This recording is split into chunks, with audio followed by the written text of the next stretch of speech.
In this video, I'm going to explore the reason why creationism has no option other than to engage in a struggle with reality. Because the problem with creationism is that it has to maintain the position that the earth was created, that the universe even was created, within a short time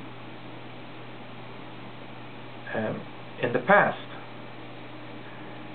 contrary to all evidence that science has unearthed, and that shows that the earth and the universe are ancient. So let's look at an attempt to rescue creationism from this conundrum. It's a very common attempt that has been made by many creationists, and it basically goes something along the lines of: the earth was created 6,000 years ago, as per the account in Genesis, or whatever. But the scientific evidence that you guys have showing the earth to be ancient is correct. It is correct because God, in its wisdom, decided to put it there like that. For whatever reason. Testing somebody's faith, maybe? I don't know. What's wrong with that? Let's investigate.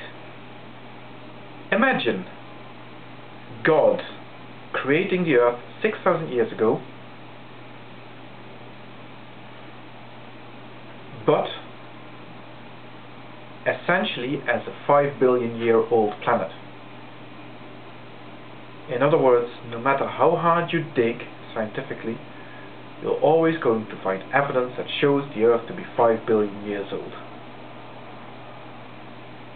Think about it.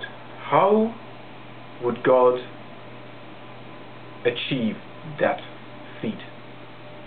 Well,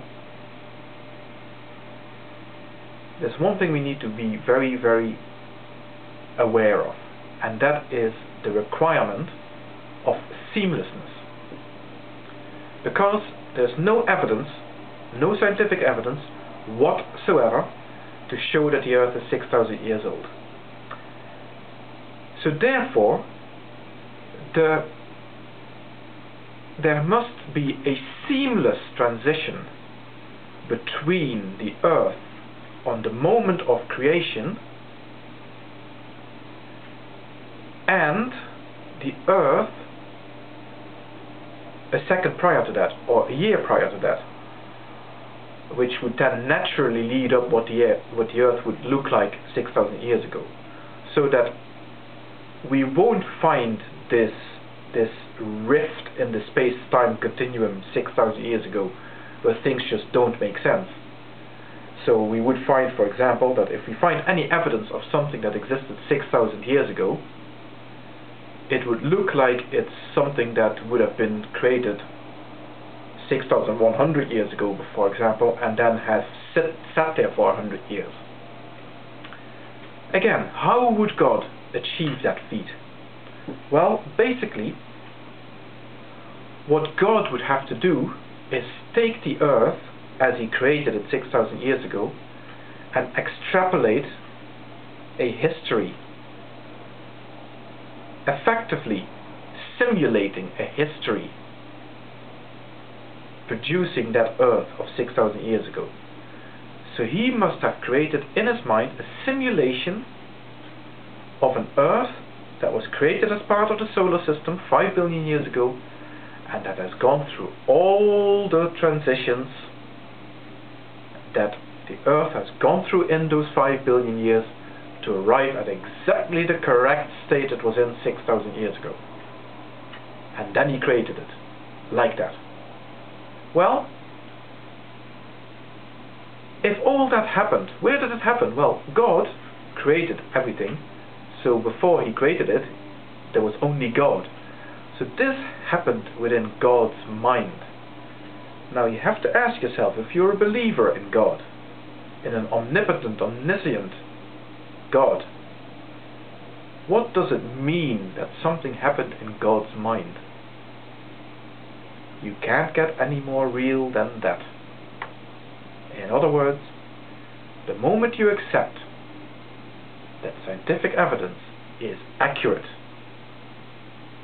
you effectively accept that the Earth is 5 billion years old, because that is what God must have thought through. 5 billion years of planetary history for planet Earth.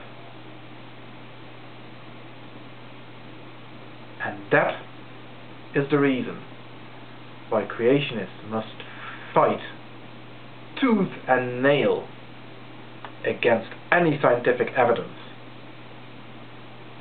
Not because there's something wrong with the evidence, but because accepting the evidence would invalidate their beliefs. They have no choice.